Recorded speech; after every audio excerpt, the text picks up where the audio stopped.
বাহ, খুব চমৎকার হয়েছে আঁকাটা সুধা। সত্যি সুধা, তুমি যে এত অল্প সময়ের মধ্যে এত সুন্দরভাবে মাকে এঁকে দেবে আমরা কেউ ভাবতেই পারিনি।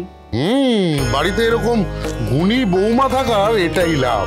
আমরা তো কত খুঁজলাম, ভালো মনের মতন প্রতিমা পাওয়াই যাচ্ছিল না। এই সময় সুধা এত ভালো করে প্রতিমা এঁকে না দিলে হয়তো পুজোটাই হালকা করে ভেস্তে যেত। বলো মা? তোমাদের মনে আছে মেজো খোকা, আগে তো মাটির সরা এভাবে মা লক্ষ্মী এঁকে তবেই তো পুজো করা হতো।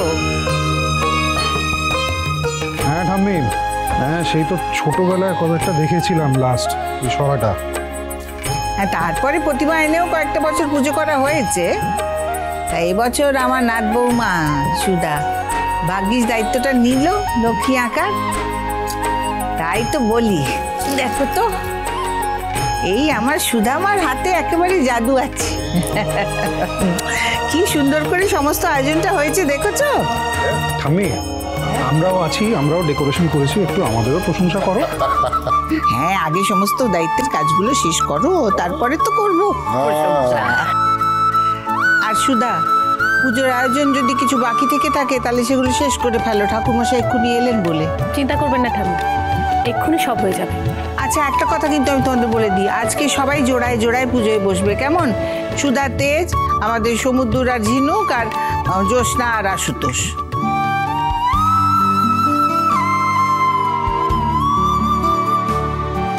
ঠাম্মি, আমি একাই আছি।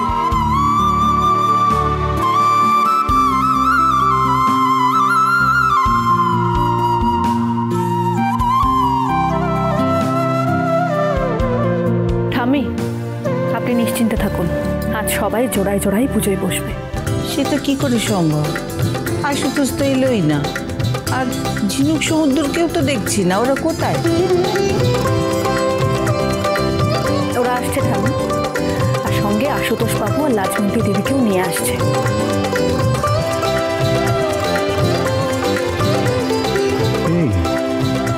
এই ম্যাজিকটা হলো কি করে? ওরা ওখানে কি করছে?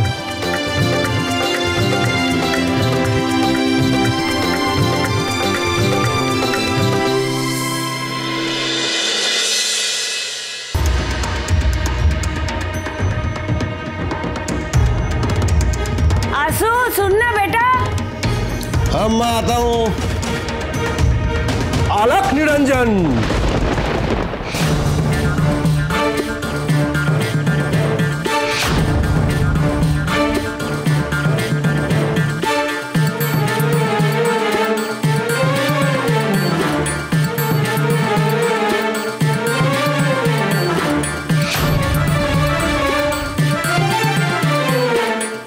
अलख निरंजन। अरे ওইসব পরে হবে, আপনি এবার ঢুকে আসলেন কি করে? আপনি কে? কি চাই আপনার এখানে? আমি ঈশ্বরের সাধক। আমি কিছু নিতে নয়, দিতে আসি। যেখানে পাপ অন্যায় সব বেড়ে যায় সেখানে আমি পৌঁছে যাই। আর তো এখানে এসেছেন কেন? এখানে সব পাবেন না, অন্য কোথাও যান।